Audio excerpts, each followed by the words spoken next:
Darvish. Darvish is too expensive for me, but I don't know. I think Strasburg's matchup is better. Even if they were the same price, like Strasburg, I would take over Darvish tonight. I mean, the Brewers do hack. Like, that's obviously a thing. Like, even their really good hitters do hack. Another note that I would have is the problem with guys like Carlos Gomez and Ryan Braun before the All-Star break was that both of them were kind of dinged up, but they've had a week now to rest.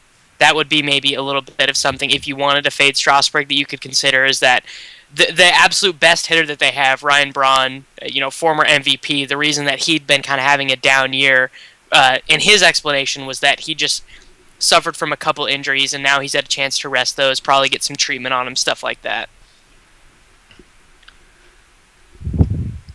Yeah.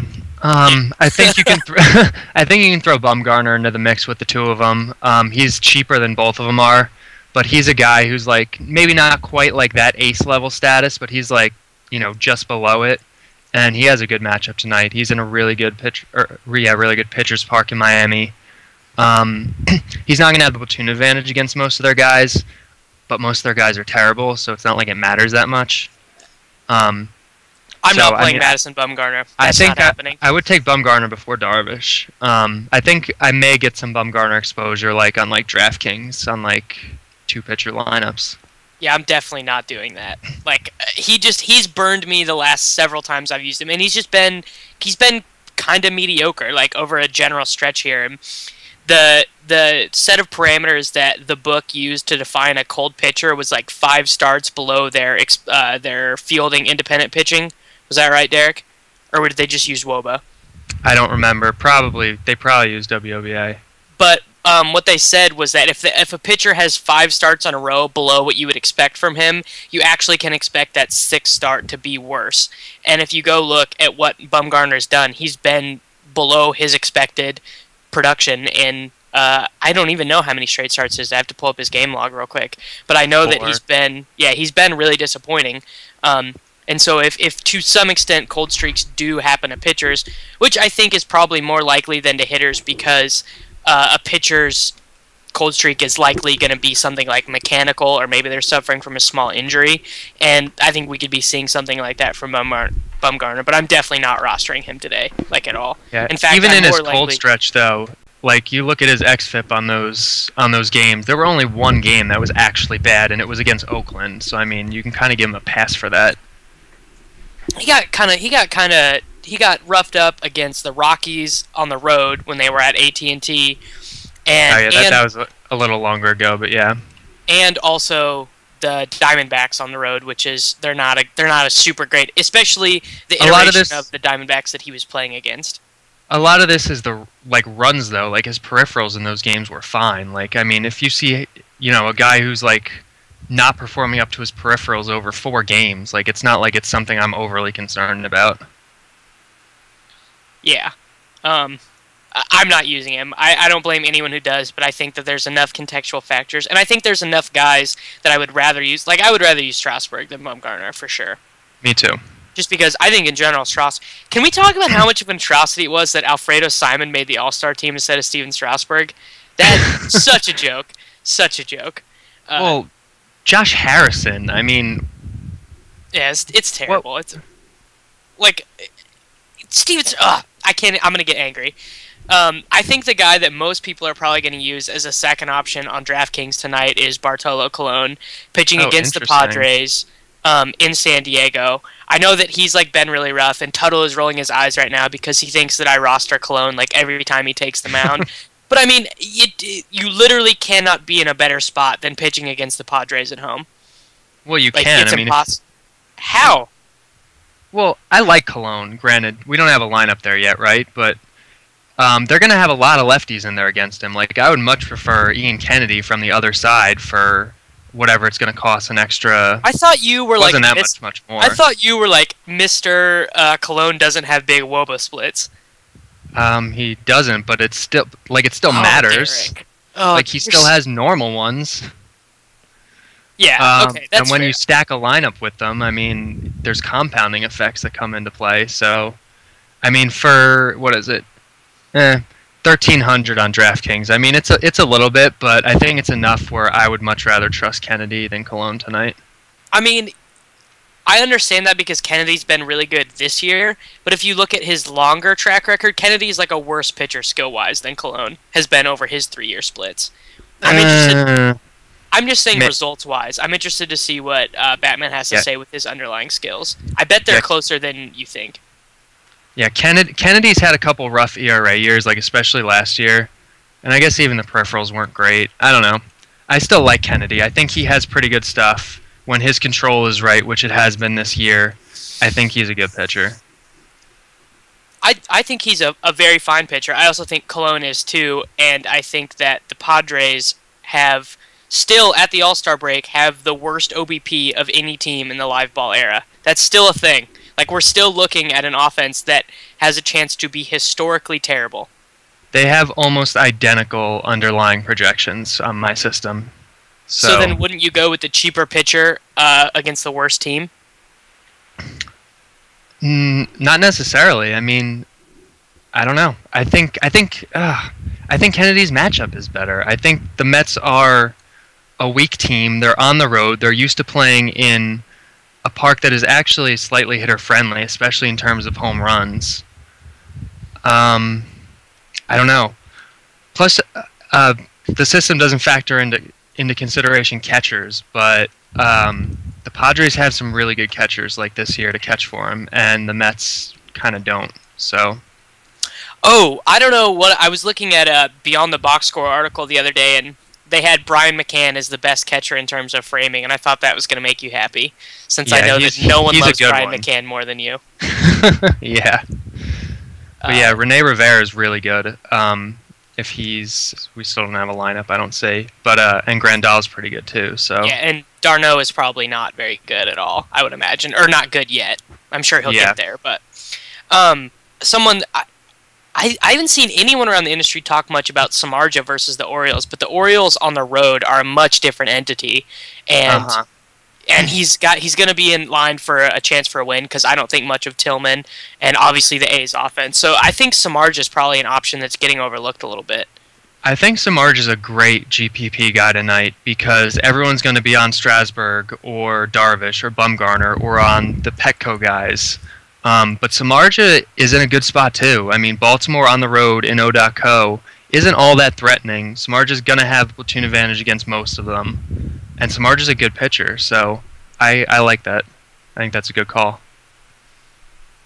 Yeah, I actually really like. I think I like him more than Strasburg, and maybe that's. I wouldn't go that far. See, and I might just be being ridiculous because I think what's happening here is I am having some like outcome bias where he got shelled versus the Brewers last time, and I also faded him that day, thinking like, oh, it's the Brewers, like they're gonna get to him because that's what happens to Strasburg because he is a really good pitcher, but when he gives up contact, he gives up hard contact. You know, he's giving up line drives. I think he's still in like the top 20 in the league in line drive rate. So line drives though, the thing is like line drives are so variable. Like you might as well be like he's in the top 20 in the league in batting average on balls in play. Like it's on that same level. Like you can't trust it. No, it's not. It's not. Yes, it is. Variable. Based on what, Derek? Based on the numbers that I've run. All right. I just think that there's something to line drive versus ground ball percentage. I don't know. Line drives. The thing with it is, like, line drives are batted balls in general are a subjective classification. It's not like they get out a protractor and they measure it. Like, it's just like some guy sitting in a box at a weird angle looking at it saying, okay, that looks like a line drive. Yeah, that's true. Also, there is next season available to the public is going to be batted ball data, though. Correct? So that's what do you mean batted ball data? Like speed of the ball coming off the bat, and like location and everything. I'm not sure. I'm pretty sure that's going to be available to the public next year, and there's going to some enterprising young statistician could create a new XFIP that took into account how hard contact is driven, basically. That's something that could happen. Not relevant to our discussion right now. So Samardzija, a GPP option. So who are the 4 pitchers you could consider for cash games? Strasburg, Bumgarner, I guess Darvish, but there's no reason to pay up for him. No, there's not, because him and Strasburg are both in like similar situations where like there are things you can nitpick as negatives, and you could just save the money with Strasburg. Yeah.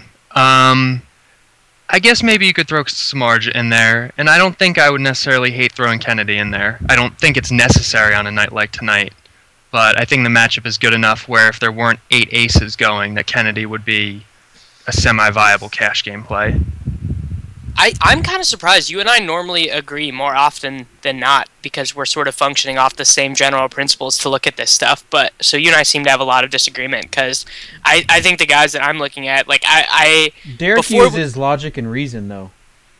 I hate you so much. The other thing is that Kennedy strikes out more guys than Cologne, so you have to factor that in. Like, those strikeouts are valuable. Yeah, I mean that's definitely sure. I just think that like I would take the extra inning pitched, basically, is what I'm saying. Like that's sort of the trade-off. Why is there going to be I'm an extra making. innings pitched? Because I think the Mets offense is Also, this completely contradicts your whole thing all the time about the platoon thing getting like extra. I'm just saying in this game, you don't. Also, if you generally apply any rule, you're doing daily fantasy wrong. You should never generally apply a rule. You always have to look at all the contextual factors. Mm-hmm. I love how as I like add more things into like my decision-making process, all of you guys either tell me that I think entirely in black and white or that I'm being hypocritical. So like I can't make any adjustments without getting criticized because you're all the worst. It's the tout life. Yeah, tout life for sure. I still think I'm going Darvish #1, although I don't know if I'm going to pay up for him. I think I might just use Strasburg just because, like, if he goes out and does have a really good game and I fade him and it's like one of the 2 times all year I haven't started him, I'm going to feel miserable. I think there's enough guys going tonight where I'm probably just going to split like my FanDuel lineups. I'm going to go half with Strasburg, half with like probably Bumgarner, and then on DraftKings I might split to like, I don't know, Bumgarner, Kennedy, and I don't know who else I want to do. We haven't talked about Liriano, but I think he's a pretty solid option tonight. He's in a great pitcher's park. He's at home. Colorado on the road isn't particularly threatening. Is he a safe play for cash? No, he's not. He's not a cash game play. I mean, I might. You can't use solid then, Derek. Okay, solid was the wrong word. Okay, then maybe. Because I translate solid into cash game, so I was about to put him in all my cash games. You just say. Well, here's the thing with Liriano. As a second on DraftKings, I wouldn't hate it if you're hedging with another lineup with it. This is like where Draft Street would be perfect because like him as like your third would just be like that. That would be it. The thing with Liriano is that he's a really good pitcher when he's not hurt or not struggling with health, but this is his first start coming off the DL. So there's no way I would risk him in a cash game. But yeah, that's one of the reasons why I'm kind of leery. Yeah, second start. Any love for Cobb? Yeah, he has a really nice price on draft day. Other than that, I'm not using him. Derek would have to talk more about him, but I don't feel comfortable trusting him at all, basically. At this point, I'm not, especially since there's so many other options. He's on the road. It's just, I don't know. He's an okay option tonight, but he's not a guy I'm going to be using. Yeah. Okay. Well, let's talk about some hitters. Nice little transition. I don't think we gave anyone any clarity on any options. So when in doubt, everyone just listen to Derek. He knows more about this stuff than I do. In terms of stacks, the team that immediately jumped out to me was the Cubs against Trevor Cahill, who got sent down to the minors to work on his control issues, and then proceeded to walk 5.5 batters per 9 innings. So not super optimal there. Who are you looking at? I think the Cubs are a pretty good stack, especially their lefties. You go Rizzo, you go Alcantara, you go Valbuena as like a punt. I think there's some good Cubs options. I think I'm looking a lot at the Yankees as a good team to stack tonight. Mike Leake is coming over to the AL, where he's going to have to face the DH. His numbers are all based on playing in the National League. They're also based on playing in Great American Ballpark, but Yankee Stadium is a good park for lefties. And there's going to be a lot of lefties in this lineup, or there are a lot of lefties in this lineup. And I really like the Reds on the other side of that game. And Lee kind of has some troubles with the long ball. He's a ground ball pitcher, but he'll leave the ball up occasionally, and is prone to just having someone take him deep. So I think there's a lot of good Yankees to play tonight. Yeah, I really like Billy Hamilton tonight. I think sites where you can use him at shortstop, DraftKings, Draft Day, sort of cheating to be able to get him in there because there aren't really any shortstop options that you're in love with tonight outside of my boy Jordy Mercer though. Oh my God, Jordy Mercer! I saw you take him in Elite, and I'm like, that's such a Davis pick. Yep. Oh, I love the guys with the 100 points of WOBA splits. Those are my dudes. Yeah, I know it hurts you on the inside. Starting with catcher. I mean, I'm not even gonna say mine because I already have my catcher locked and loaded. Obviously, who's your guy? It's McCann first. There's other options, but McCann's my top guy. I like Miguel Montero. Jet. I like him. He's a good play tonight. I think Voit, or how do you pronounce his name? Vogt. The other Vogt. Silent G. Yeah. He's in the lineup too. I like both of them tonight. But I like McCann the most. I like Montero. I like Russell Martin as a cheaper play. Okay. Yeah. There's not anyone that really left out in me tonight. I mean, I guess you could look at Miguel funny Montero actually versus Edwin Jackson.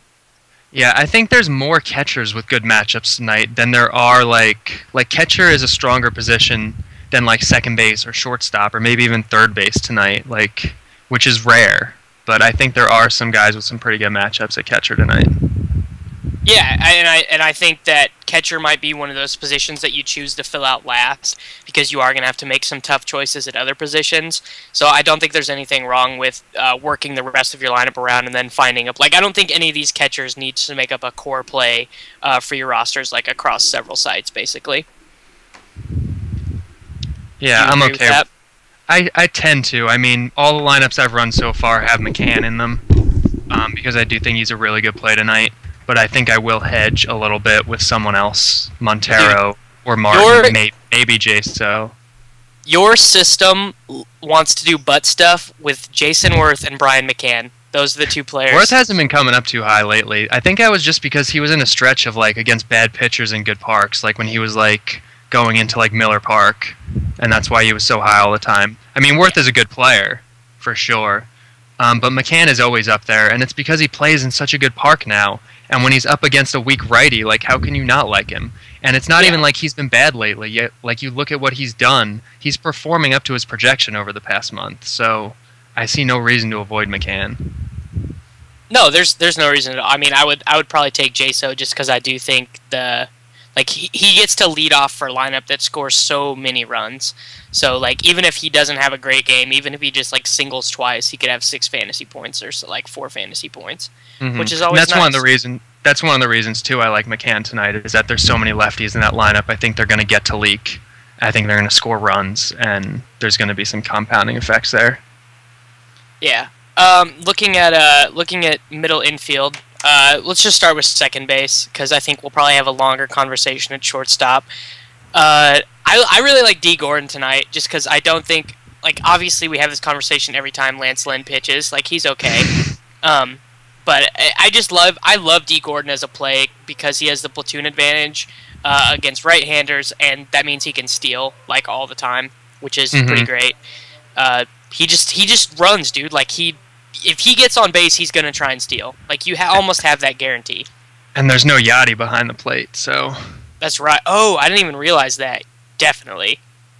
So that might even throw things off for Lynn a little bit. Yeah, I think. Yeah, that I think I tweeted about that when Yachty went down. You got to be real careful of your Cardinals pitchers now because, I mean, they're pretty much all their numbers are put up with Yachty behind the plate. So you gotta take them down a peg. Yeah. So I think. I also really like Alcantara, obviously, because recency bias, or outcome bias for me, because I had him that day. He went insane versus Homer Bailey.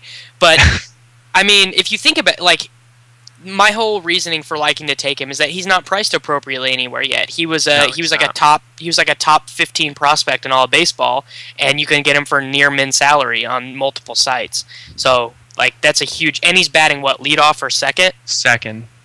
Yeah. And I like the Cubs anyways tonight, so yeah, I think he's a great value tonight. I think he's a really good value. There's no, none of the top second basemen tonight have a really good matchup, or a lot of them don't even have positive matchups. So I think if you're going to go cheaper, I think he's a great guy against Cahill, who's also a righty. So Alcantara has some speed. So if he gets on, he's going to have a chance to steal a base or two. I don't know anything about Cahill's just been a mess. I don't know anything about his platoon splits. Which side of the plate is he better from? He's a switch hitter. I don't know which side he's better from. Yeah. Okay, that's fair. I just didn't know. Yeah, but I mean, I know he, scouts liked his hit tool. He doesn't have a whole lot of power, but it's not like you necessarily need it. I mean, he's going to hit. He's going to be aggressive. And if he gets on base with a hit or two, he can steal a base. So I think that's what I love. That's what I love about him is that he's aggressive. It's awesome to take guys who are high OBP and who walk and don't get you in the negatives, but it's super frustrating to watch your guys just take good pitches. It's really annoying to not watch guys go after, but it's also annoying to watch them hack. So there's got to be some sort of happy medium. But I like guys who swing. But I think tonight, based on where he's priced, I don't have him in any of my lineups yet because I think there were better punt plays elsewhere, and I ended up spending on Pedroia or other second baseman. But if you are going to punt second base, that's the way to go because I mean you're just kind of splitting hairs with all the top guys. Yeah, I do think what I'm probably going to do is I'll probably split lineups where I'll have D. Gordon at 2nd and 1 and Alcantara at 2nd and 1 and then spend at shortstop on the other and then go with Mercer at short in the other, which I know just pains you deeply. And we can talk about shortstop now. I didn't know he was batting 8th, which definitely takes it down a peg. But I don't know. When does he not bat 7th or 8th though? He's batted 6th a couple times, and he's batted 2nd a couple times as well versus left-handed pitching.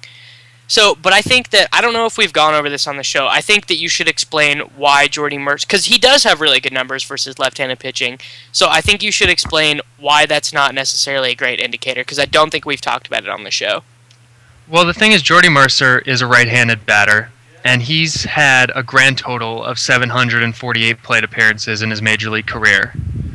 A much smaller percentage of those, what are we probably talking, 200, have come against lefties? Yeah, I don't have his pulled up right now. Yeah, so we just haven't seen enough of him to be able to say with any kind of certainty that he really owns this kind of platoon split, and then it's not just random variance. You look in you've read the book. Right-handed batters especially take forever for their platoon splits to stabilize. And he plays in PNC Park, so you have to knock him down when he's playing at home because it's such a pitcher's park. So Mercer is just almost never on my radar. Also, he's not that good of a player to begin with. He's batting .250 this year. Oh, did you just talk about batting average to me, Derek? You know. All right, fine. A sub 300 on base percentage. How's that?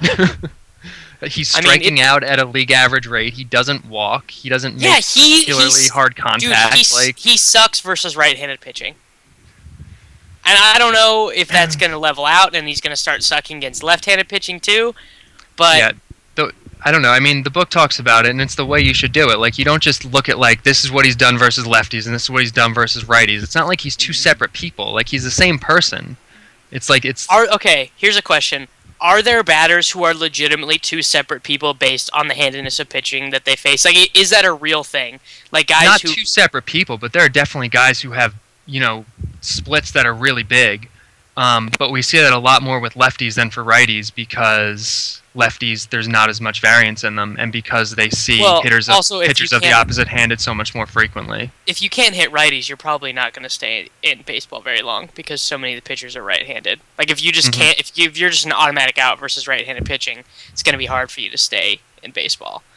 I like Mercer still. I'm probably going to roster him on a couple sites where he's pretty cheap.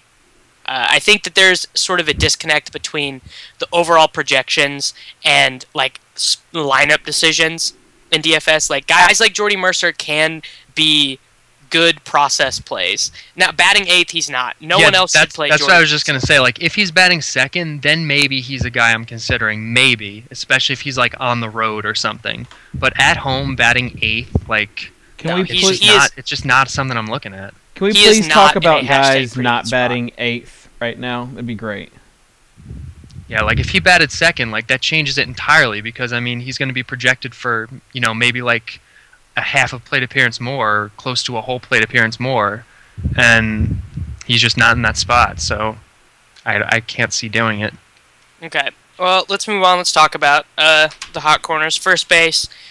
Rizzo is my guy tonight, so like everyone should auto fade him because I like when I do roster Rizzo, he very rarely does anything, but that's the guy that immediately jumped out to me tonight because I think he has a really safe floor with Cahill's command issues, and yeah, he could easily rock a dong off of him.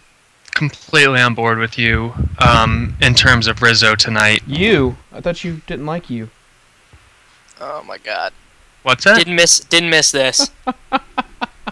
He's making a Yu Darvish joke. Oh. Okay, yeah, missed that. Yeah, I like Rizzo too.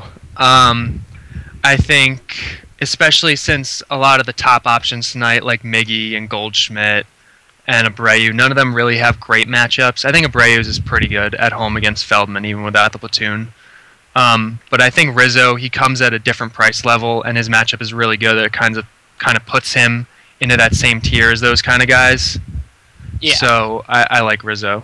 I think he's in a really good spot, especially with how bad Cahill's been. Even in the minors, he was walking 6 guys per 9. Like, yeah. Oh, he's completely lost it. Like he's one of those. They're gonna like. This is like Jair Jurgens getting called back up. They're trying to do it because he used to be good, and it's just not happening. Like it's just not happening for him. Yeah. The other guy that I really like at first base is Brandon Moss with the platoon against Chris Tillman. I know that it's in O.co, but Tillman is not good. I just don't think he's very good, and I need to pull him up. But I do think he is a fly ball pitcher, which obviously he's a pretty extreme fly ball pitcher. So Brandon Moss versus an extreme fly ball pitcher would scream to me home runs, but maybe I'm completely wrong on that. I actually haven't looked at Batman hitters since lineups came in, so I don't even know how he ranks today. Not particularly high, but the matchup's pretty good. And I think with him, I think a lot of his like being terrible for Pittsburgh for so many years is dragging his underlying projection down. He's not that hitter anymore, so I might just delete those years and run the projection just using like new Brandon Moss, and then I think he would bounce up a little bit. Yeah, I mean he's definitely not the same player. Like it's like no, he's not. Like you watch him and you watch his mechanics, and he's different. Like he's a different hitter now. Yeah, it's the same thing as like Jose Bautista used to be terrible for Pittsburgh. Or yeah, Pittsburgh, yeah. right? Yeah, Pittsburgh. Yeah. All you have to do to get good is leave Pittsburgh, apparently. The other guy I like a mid-range guy who's like kind of propelled himself close to the upper tier tonight by virtue of a good matchup is Mark Teixeira. I've talked about some Yankees before, like McCann. Teixeira's batting, cleanup. Mike Leake, not good. Home field, Yankee Stadium. He's batting from the left side, so I like Teixeira a lot tonight. Yeah, if you're scraping the bottom of the barrel, Eric Hosmer versus Buchholz. I know Buchholz had 2 really good starts right before the All-Star break. I'm talking about guys who are like sub 4K on DraftKings. Hosmer does suck, but he was showing like a little bit of improvements, and there's some thinking that he's made some change in his mechanics. I don't know. I'm a Royals fan. I'm super sick of Eric Hosmer, but like he is just when he is in a hashtag pretty good spot. He's batting 3rd now. I don't hate him tonight as like a punt play at first base if you're spending elsewhere. Yeah, I think I'd rather just pay up for a middle tier guy like Rizzo or Teixeira because it's not a full punt and you're still, limiting how much you're spending, but you're getting a lot of bang for that buck. So I think that's where I would go before I punt it entirely and go with like Hosmer. Okay. Third base, I don't like any of them. I don't like any of the third basemen tonight. Like they're all super kind of meh to me. I think I have Matt Carpenter and Matt Dominguez split on a couple sites. Dominguez at 2,200 on FanDuel is super, super appealing.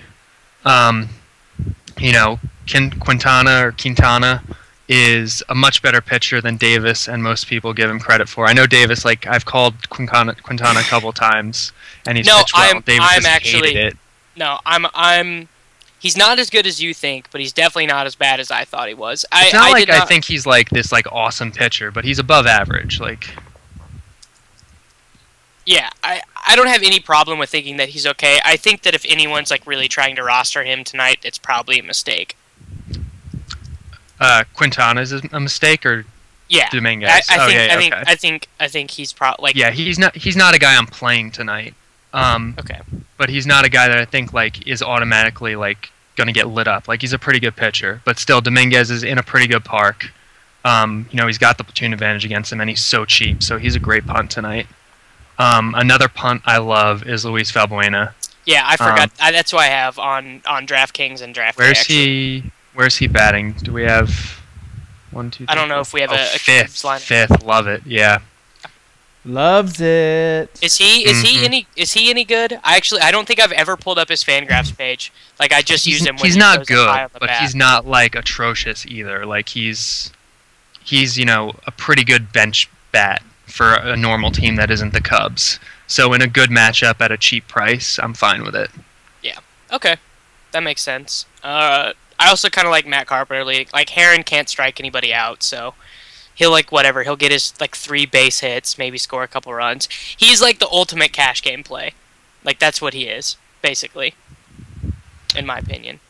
I ended up with Longoria in a bunch of my lineups because he's one of my top options overall, and he's a lot cheaper some places than like Beltre is.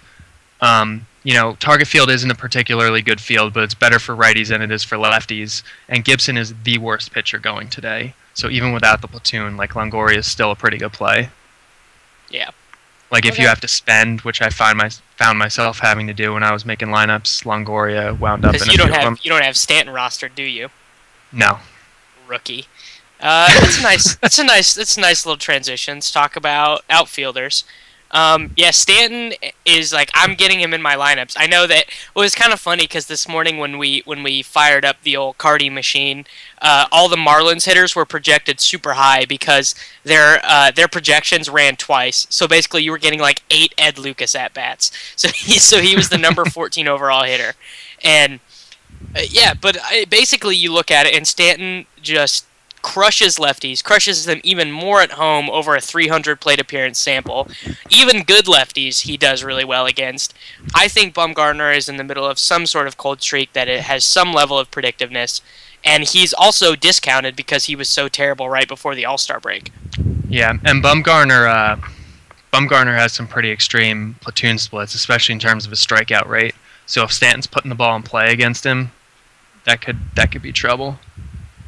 Yeah. So I definitely think Stanton is one of the better options tonight. I don't know if I'm necessarily going to spend up for him, but he is a really good option tonight. I'm really upset that because I really shouldn't be upset about this guy, but I had Ender Inciarte in all my lineups because he's min price and he usually leads off for Arizona and against Edwin Jackson, and he's not in the lineup tonight. And I'm like, damn it. Well, David Peralta, he should be pretty cheap, right? He's not as cheap, and Peralta's a pretty good play too. Yeah, I haven't started I did all my dummy lineups this morning, but I haven't gone in and really worked in because I wanted to wait for the lineups to come in to rerun the projections. So he's someone that I made a note of when I saw that he was batting second of I should probably try and get some exposure to him and get some more expensive bats in. Yeah, he's a really good play tonight, especially with how cheap he is. He's not min-priced, but he's close enough where he has a lot of value, so he's probably going to end up in some of my lineups tonight. Okay, when you do redraft fantasy baseball rankings for next season, how high is Billy Hamilton going to be for you? Because I think he's mispriced by every daily site. I really do. I think he's a top 10 fantasy baseball player, and he's not priced like it. Yeah, it's kind of difficult because daily and redraft 5x5 roto different are things, for sure. Exactly, they're different beasts. Because daily, I mean, most sites they count walks, and Billy Hamilton doesn't walk a lot. He has a 4% walk rate. No, but he just puts everything in play, dude. He's out here. Yeah, and steals are so much more valuable in roto because if Billy Hamilton is potentially going to steal 75 bases, or maybe next year he gets close to 100 bases, that's going to have a lot more value in year long than I think it is in daily. Yeah. I still do think though, I think he's underpriced. Yeah. And I mean, this is a good thing to talk about is. Because I think most people are going to start transferring some of their action over to draft day, just with draft street shutting down, and he is shortstop eligible there. So that's nice. I kind of lock him in at shortstop, most of the time on draft day, to be quite mother effing honest. That's my dude over there. And tonight he's got a good matchup. So yeah, I also like Steven Vogt is outfield eligible on DraftKings, and he is 3,300. So that is someone that I'm using over there. Do you have any love for any of the right-handed like Drew Stubbs batting second versus Liriano? I know that it's not in cores, and so his price is like kind of ridiculous, but I mean he is one of those dudes who's been really good this year. I think when you factor in the park downshift and that the prices don't reflect that, I don't think I'm going to be on any of those guys tonight. I think there's other options where you just don't have to pay that premium when the matchup isn't premium, you know? Yeah. I'm on, I think, a lot of the Yankees outfielders I'm on, like Ellsbury for sure, Gardner. I get those two mixed up all the time, like for real. I always forget which one has the power. Is the problem. Ellsbury's got a little bit of power, whereas Gardner has like none. I don't play those guys ever. If you can't tell, I don't know. The Yankees are like a really weird team that's like not a good hitting team, but individually they've all like hit okay. Mm-hmm. Like I never feel bad starting a pitcher against them, but I like don't love them either. So, yeah. Yeah, I think Matt Joyce is a guy you have to look at. I said Kyle Gibson's the worst pitcher tonight, and he's got the platoon advantage against him. So, and he's batting third. So, I mean, there's maybe some risk of getting pinch hit for later in the game or whatever, but I just think the matchup's really good for him. I mean, someone you have to look at on FanDuel is Sin-Shu Chu. He is all the way down at 3K, and you know I never roster him. You have to at 3K. Yeah, you know that like that guy is the complete opposite of someone that I like to roster. But at 3K, it's hard to predict against Dickey because you never know how his knuckleball is going to be like on any given night. Right. But the bat has Chu as its number 5 outfielder, so at 3K, like that's just ridiculous. Like so he has not triggered the extended cold streak like mechanism that is new in it now. He has not. He has a no flag for cold streak. I'd have to pull up exactly what he's done, but yeah, because he like has not been good at all. Like he's been the opposite. He's more been bad than good, basically. But I think at 3K, like that's kind of hard to get away from. It's like Jason Worth was 3K for a while. Like those dudes with elite skills, it's hard to get away from them for 3,000. Yeah, he's probably on kind of the cusp of that. Yeah, he's got to be like just missing it. 308 WOBA over his past like 3 weeks, so he must just be missing whatever, qualifications I set up for it. I still think I'm gonna roster him. Yeah, like it's still at 3K. It's got to be hard not to. And like you said, I mean, what, David? He's definitely in the optimal. Oh, yeah, well, yeah, he's definitely. He was in mine this morning. That's it for players though. Did you want to talk about the optimal for a second, David, or nah? Did Steve not get back to you? I don't know. We can. I guess we could debut it. Ooh. Nah, let's not debut it. Okay. Well, we can save it for tomorrow then. Everybody, we got something cool for you pretty soon. Tomorrow is Saturday. Oh yeah. Well, Monday then. Yeah. Dude, I didn't have baseball. I have no idea what day it is. It's true. You don't when you don't have DFS, I thought today was Thursday, honestly, when I woke up. Your calendar gets kind of. Well, also golf started at a weird time too. Like you had to get your lineups in earlier because it's over in Britain. So like my whole calendar is all the way off basically. Feels like a Monday right now. Yeah. TBH. As far as y'all's draft, how do you feel about it? I just realized that I drafted Alfredo Simon, who's not pitching today. So I don't feel great. I could feel better about it. Yeah, I saw you pick him, and I was a little curious. Simon's not pitching tonight. Yeah, so gonna go fix that right now. Other than that, I actually feel like I kind of kicked Derek's ass. So I liked the start of mine, and then it like froze up, and I wound up with an auto pick, and it just screwed up the entire rest of my draft. Cardi. So don't blame it on the auto pick. Typical Cardi. Just yeah. Yeah. What are you gonna regret? Well, I would regret that. I'm gonna regret that I never have made a mistake ever. Why would I regret that, Davis? Being perfect is something that I take pride in. Yeah, I'm sure it's very difficult for you. Oh, you guys. Did you do the I'm going to regret this segment? Not yet. We did not. We're going to do We guaranteed also didn't do dongs our right now. guaranteed dongs, yeah. Yeah. Go, Cardi. All right. Obvious dong, Jose Abreu. Yeah, that's Under a good the one. Under the radar, I'll go. Let's go with like a McCann Teixeira tie. All right, I will go Giancarlo for my obvious and Matt Dominguez for my under the radar. I'm gonna regret this. Probably not getting enough George Springer exposure, to be quite honest. I think that. Wow! Surprise! No, he's kind of underpriced relative to the skills that he's displayed so far in the majors. The matchup's pretty good tonight for him. We didn't talk about him, but he's in a pretty good spot.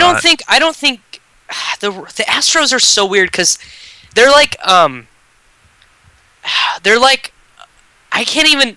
They're just so volatile. They're a really volatile team because they're either going to score like 8 runs or 2. Like they'll just strike out 13 times or they'll like hit a bunch of dongs. Like there's like no in between with them.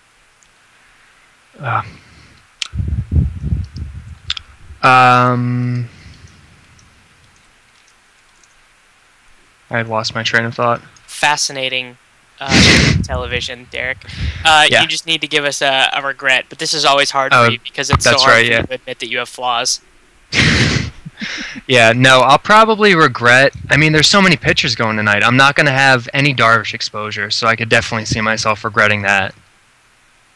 I could regret playing Madison Bumgarner if there really is some kookiness going on in Marlins Park and he gets lit up. I forgot about that. I completely forgot that was a thing, that people still think they're stealing signs at home. Well, I mean, they're still, what, like the second or third like most runs scored at home in all of baseball in what should be the most extreme pitcher's park in baseball. Like, it's weird. I don't know. We could, Ed Lucas follows me on Twitter. I could ask him about it. Luke. I got his gloves. I got his batting gloves. Have Dink call in a favor and ask what's going on.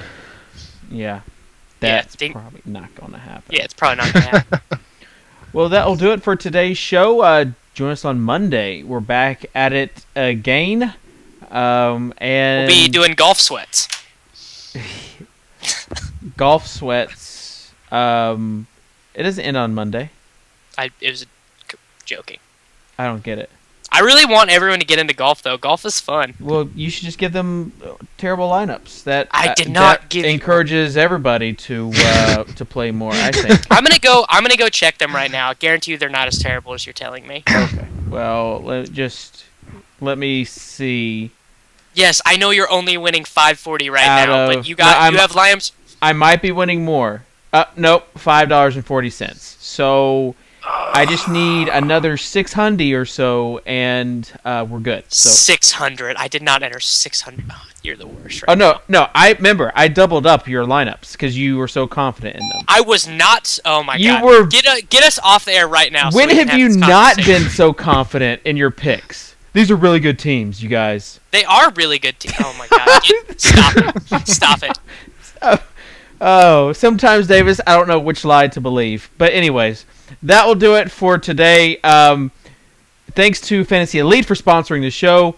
If you haven't deposited yet or played there, it is a really fun site, and it's got the sharp pricing, which if you miss Draft Street, you might just want to check it out. So they've got a new web dashboard out, but you can find out, or you can get a deposit bonus, fi.fantasyelite.com, and just play around with it, see what's up. So that will do it. Join us on Monday, 5 o'clock Eastern, for Insiders TV. Thanks to Derek, Cardi, and Davis for joining us. Later. They were asking if you were around, how you was, where you could be found. I told them you were living downtown. Seriously, Davis, I don't know exactly what I should purchase for that $5.40, but it's gonna be something really nice. Will you look at the